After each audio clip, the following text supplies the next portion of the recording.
You're still here. Good. Most people who find this channel don't stay long. Not because they get bored. Not because the content isn't for them. They leave because somewhere around the 15-minute mark of listening, something shifts. A sound in the room that wasn't there before. A shadow that moves a half second too late. A feeling, deep and ancient and wrong, that something has been watching you watch the screen. Welcome to Static Rituals. Tonight's story was sent to us through an encrypted file. No return address, no name. Just a subject line that read, "I made it out of level 4. I don't think the other guy did." We don't know who sent it. We don't know if they're still alive.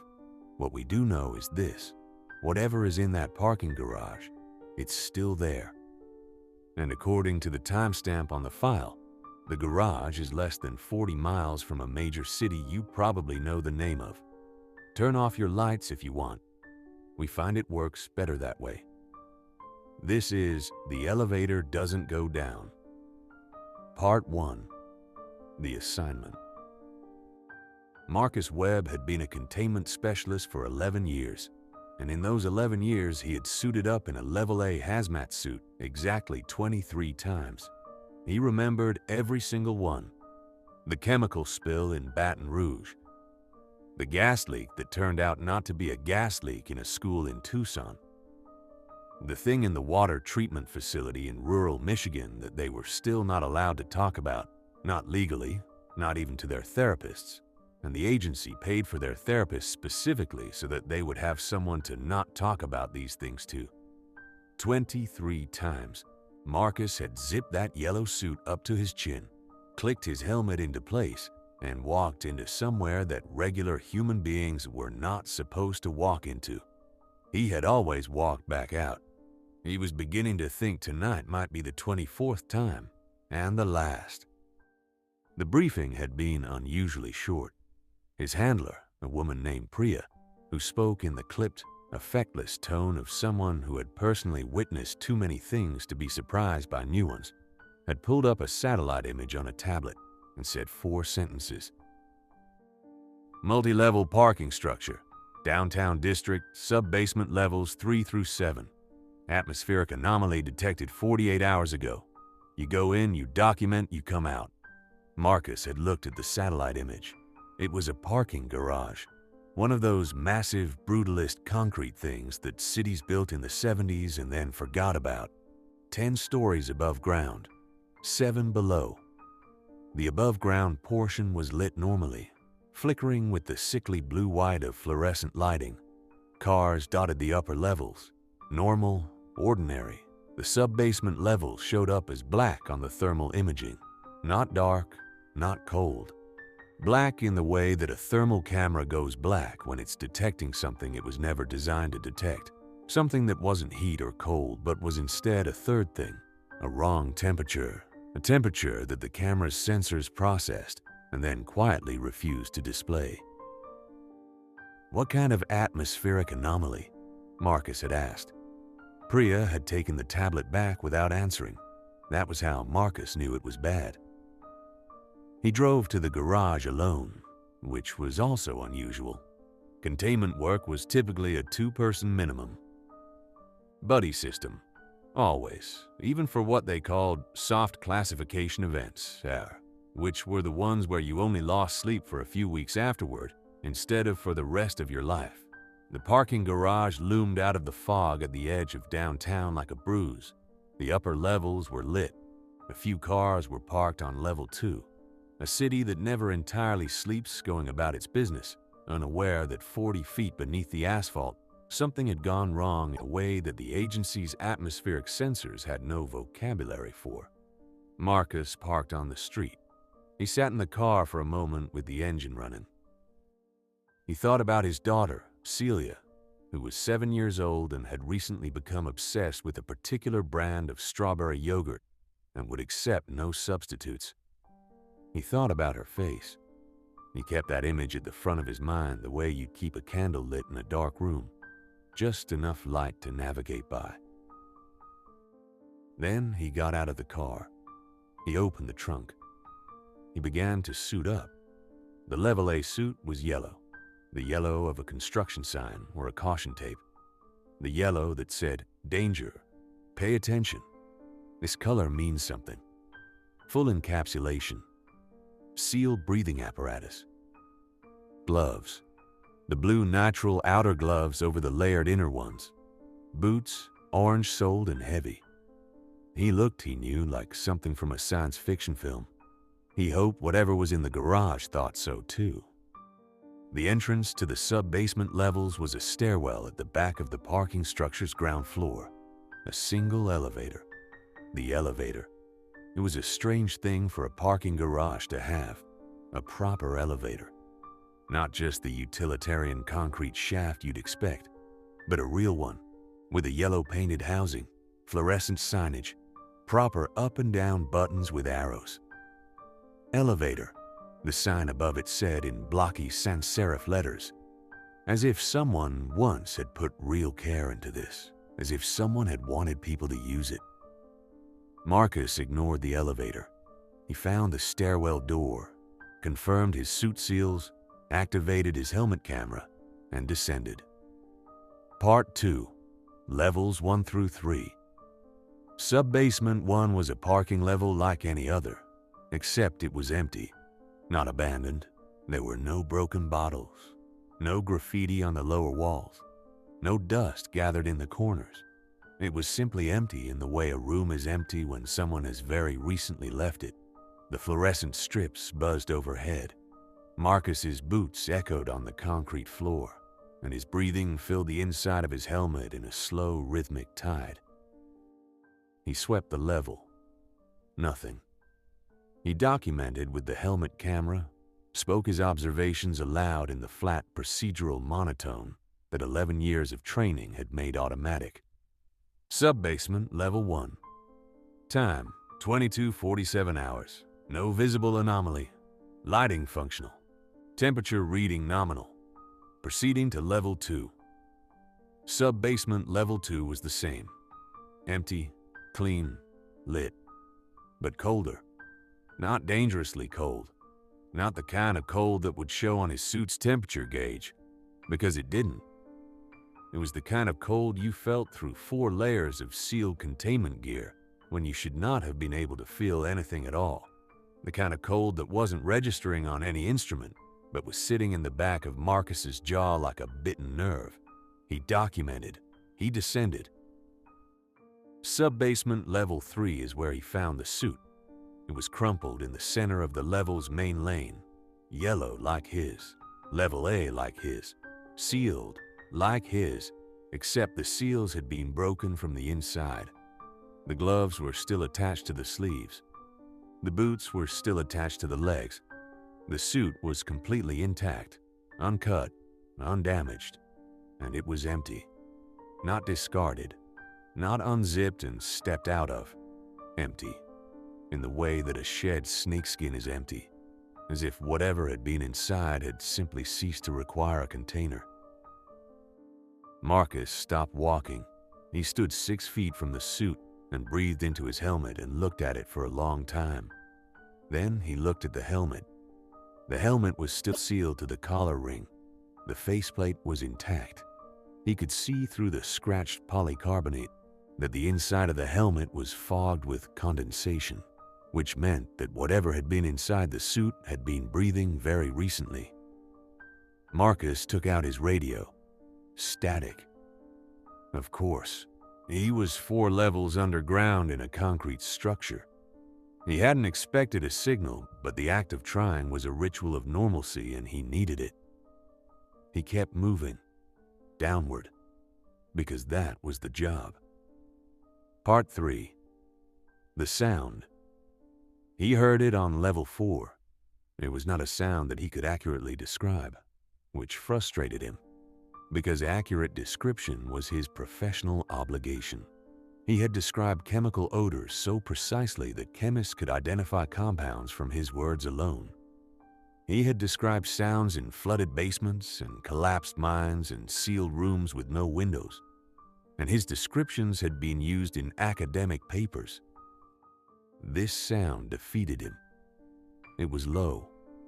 It had a rhythm that almost resembled breathing, but was slower than breathing, one cycle every 12 seconds or so. It seemed to come from the ceiling, or possibly from behind the ceiling, from whatever was between sub-basement 4 and sub-basement 3, and it had a quality that Marcus's brain kept trying to classify as biological and then flinching away from the classification because something about the acknowledgement felt dangerous. Like, if he admitted what it sounded like, the thing making the sound would know he knew. He stood in the center of level 4 and turned a slow circle. The level was not empty. In the far corner, half swallowed by a shadow that should not have been that deep given the overhead lighting, something stood. Marcus's helmet camera would later show nothing in that corner. He would watch the footage 4 times and show it to 3 different colleagues. Nothing. Empty corner, concrete pillar, normal, but standing there at 11:04 p.m. in a sealed containment suit in the 4th sub-basement of a parking garage that was not supposed to have anything wrong with it. Marcus Webb saw something standing in that corner, and he knew with a cold and absolute certainty that it was the source of the sound. It was tall. The posture was wrong AEUR, not in the way of an injured person or someone in distress, but wrong in the way of a diagram of a person drawn by someone who had only heard a person described. The proportions were human at a glance, and then, if you held your gaze for 1 second longer, the proportions became something else entirely. The limbs were too many, or the joints bent in directions that joints don't bend. It was difficult to be precise because looking at it directly felt like trying to read text in a dream. AEUR, the meaning kept sliding away. It turned its head. Marcus did not run. He had learned a long time ago that running was the worst possible response to the worst possible situations. Running was an invitation. Running was a confession of fear. And some things fed on the confession more than the fear itself. He turned and walked quickly toward the stairwell. He went down. Part 4, Level 5, and the Rule. This was a mistake. Marcus would know that later.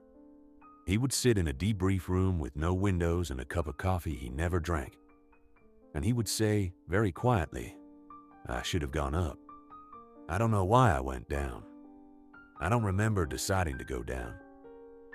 Sub-basement 5. The lighting here was different, not darker.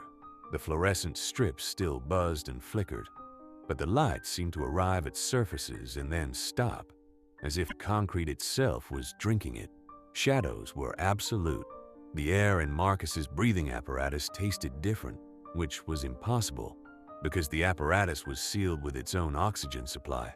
But the taste was there nonetheless, metallic, old, like the inside of something that had been closed for a very long time. There was writing on the walls, not graffiti. It covered every surface from floor to ceiling, the columns, the support beams, the floor itself. Thousands and thousands of words in a cramped, precise handwriting. English, perfectly legible.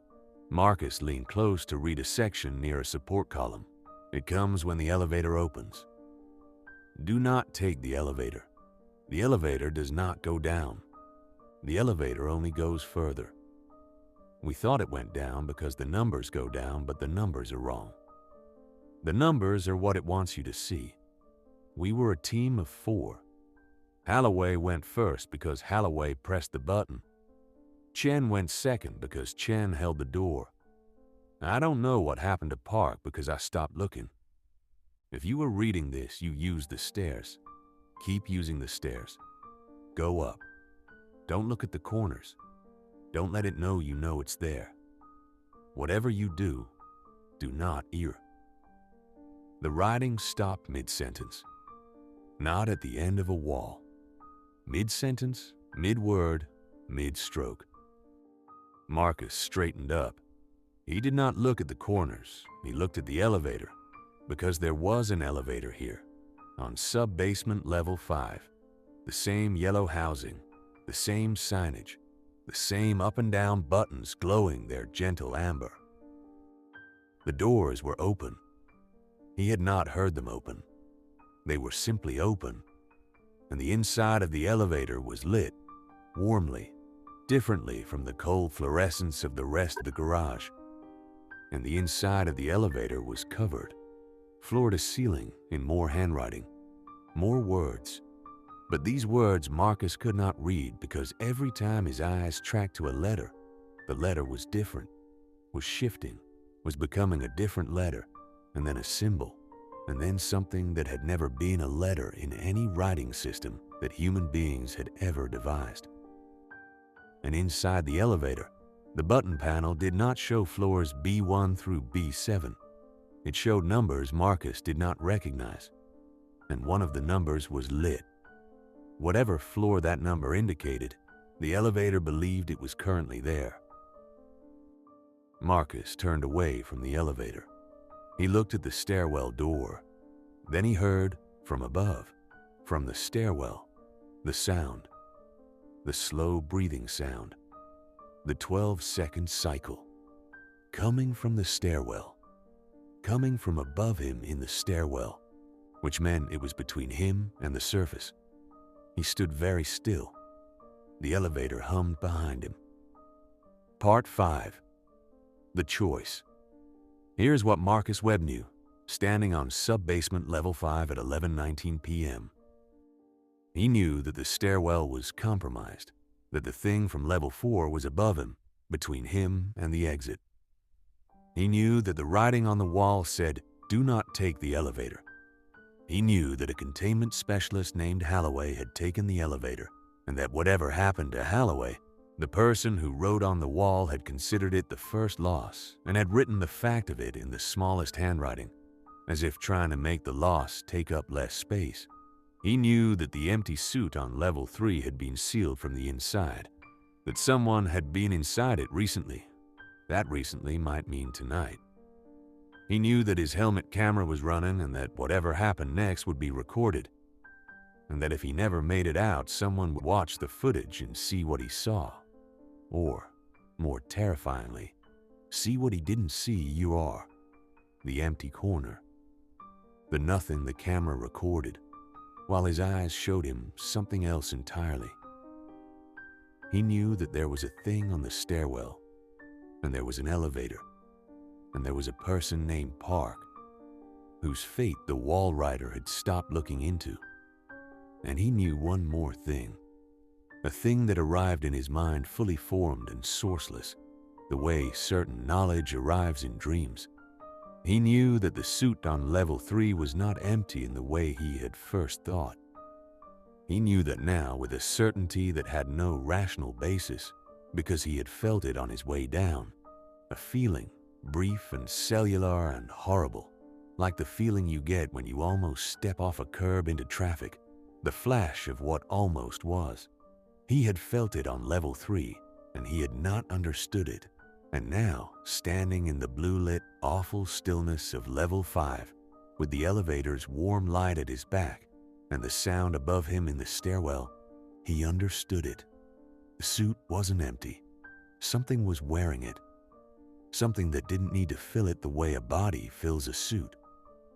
Something that wore it the way a flag wears a pole, arranged around it, draped upon it, present in it without being contained by it.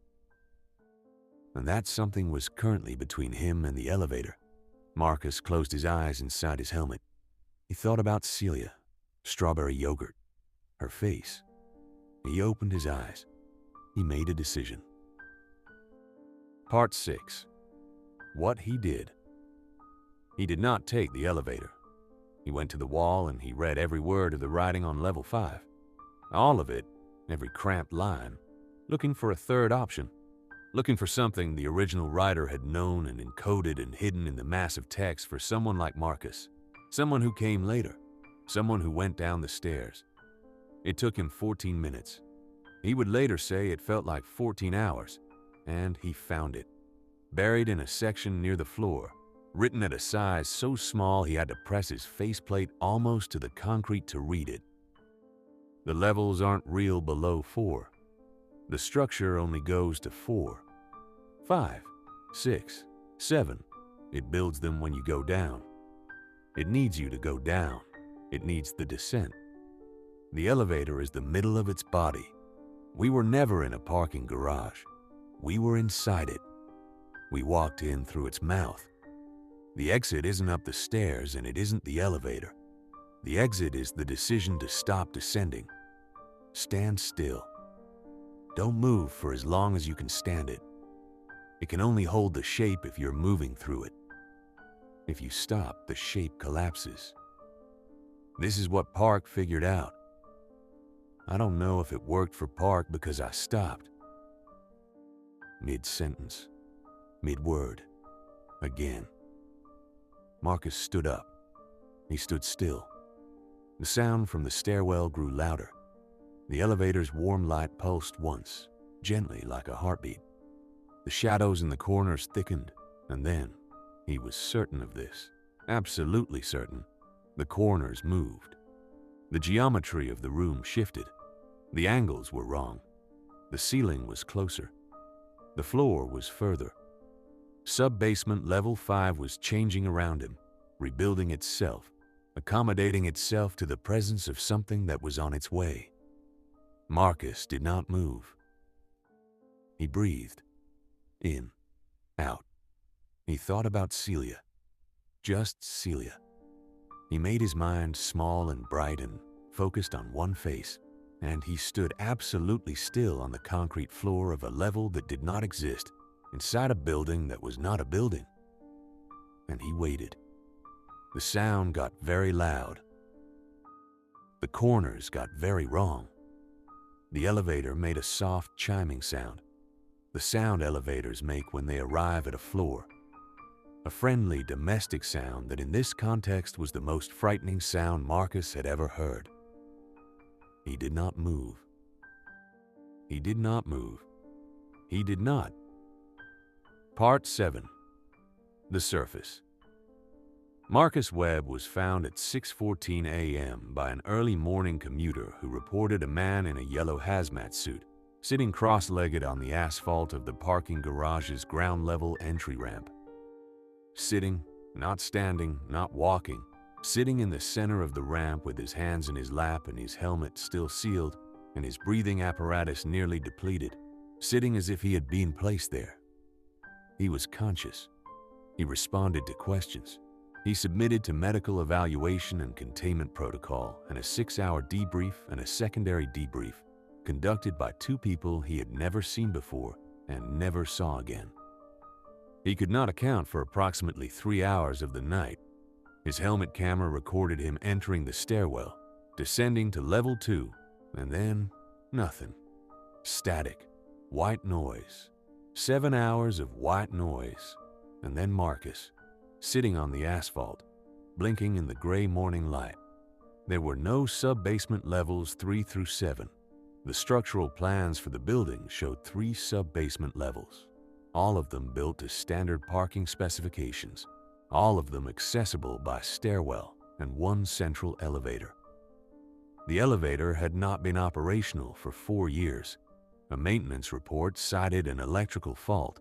The doors had been sealed with adhesive strips from the inside, the report noted, which was unusual because the maintenance crew had accessed the elevator from the outside and found the adhesive strips on the interior surface of the doors, applied neatly, thoroughly, inside a shaft that had been confirmed empty. There was no writing on the walls of levels 1 through 3. There was no empty suit. There was nothing on any of the cameras. The building had cameras, 8 of them, covering all levels, from the hours of 10 p.m. to 6 a.m. Not darkness, not static, nothing. The cameras showed nothing. Every camera simultaneously for 8 straight hours showed nothing. Not a corrupted signal, not a covered lens, nothing. As if the building itself had simply stopped existing for those hours and then quietly resumed. Part 8. What Marcus told his daughter. He told Celia nothing, of course. She was 7. She had yogurt priorities. She asked him where he'd been and he said, "Work, monkey, just work." And she accepted this with the easy faith of someone whose world is still small enough to be entirely trustworthy. But 3 weeks later, Celia did something that Marcus had not thought about until he was writing this account. And now that he was writing this account, he could not stop thinking about it. They were at a mall, a busy Saturday afternoon. Crowds, noise, the sensory chaos of commercial spaces. Celia was holding his hand and eating a soft pretzel, and then she stopped walking. "Daddy," she said, "don't take that one." He looked up. They were near the mall's central elevator bank, a set of 4 elevators, the standard mall kind, glass-sided, open and cheerful. 3 of them were glass-sided. One of them, the far left, was yellow. Not the glass chrome silver of the other 3, yellow. A painted steel housing with fluorescent signage, with a button panel and an up arrow and a down arrow glowing amber. "Don't take that one," Celia said again. She was not looking at the elevator. She was looking at her pretzel. Her voice was completely flat. Not scared, not distressed. Flat in the way that someone's voice goes flat when they are relaying information they have no particular feeling about. Marcus looked at the yellow elevator. The doors were closed. The floor indicator above the doors did not show a floor number. It showed a symbol he had seen before, once. On a button panel 60 feet underground in a building that structurally only went 40 feet underground, in a sub-basement that did not exist. On the night his helmet camera recorded 7 hours of white noise. "Okay, monkey," Marcus said. His voice was very steady. "We won't take that one." "It's waiting," Celia said in that same flat voice. "What's waiting?" "The elevator," she said. "It's been waiting since you came back." She took a bite of her pretzel. She pulled his hand toward the glass-sided elevators. The afternoon crowd moved around them, oblivious and alive, and entirely unaware that 4 feet to their left, behind yellow-painted steel doors, something old and patient and architecturally impossible was waiting for a man named Marcus Webb to press a button. Marcus let his daughter pull him away. He did not look back. He told himself he did not look back. Epilogue. The file. The encrypted file that was sent to Static Rituals contained one additional element that we did not mention at the opening because we wanted you to hear the story first. At the end of the file, after the written account, there was an image. We are not going to show you the image. We made that decision as a team, and we are confident it is the right decision. We will tell you what the image shows. It shows a parking garage, ground level, fluorescent lighting. The image is slightly blurred, as if taken in motion or in haste. In the background, barely visible, half swallowed by the distance and the blur, there is an elevator, yellow housing, amber buttons, elevator in blocky sans serif letters. The doors are open. Inside the elevator, just barely visible in the warm light that the elevator gives off. A light that is wrong. A light that is too warm, too orange, too much like the inside of something biological. There is a shape. It is wearing a yellow hazmat suit. The shape is facing outward, toward the camera, toward whoever took the picture. The shape does not have a face behind the faceplate. The faceplate is fogged from the inside. And below the image, in the same cramped handwriting from the walls of a sub-basement that does not exist, there are 4 words. It learned to wait. Outro. That's where the file ends. We've done what we could to verify the account. The parking garage exists. The structural plans exist. The maintenance report on the elevator exists. The dates align. We could not verify Marcus Webb. We could not verify Celia. We could not verify Priya or Holloway or Chen or Park. We verified the image. The image is real. We had it examined by 2 separate analysts. The metadata is clean. The file has not been altered. We are not going to tell you what city the parking garage is in. We think you understand why. If you are in a parking garage and you see a yellow elevator, one that doesn't match the others, one with amber buttons, one with signage that feels slightly too deliberate, too careful, like someone wanted you to notice it, don't press the button. Don't hold the door for anyone.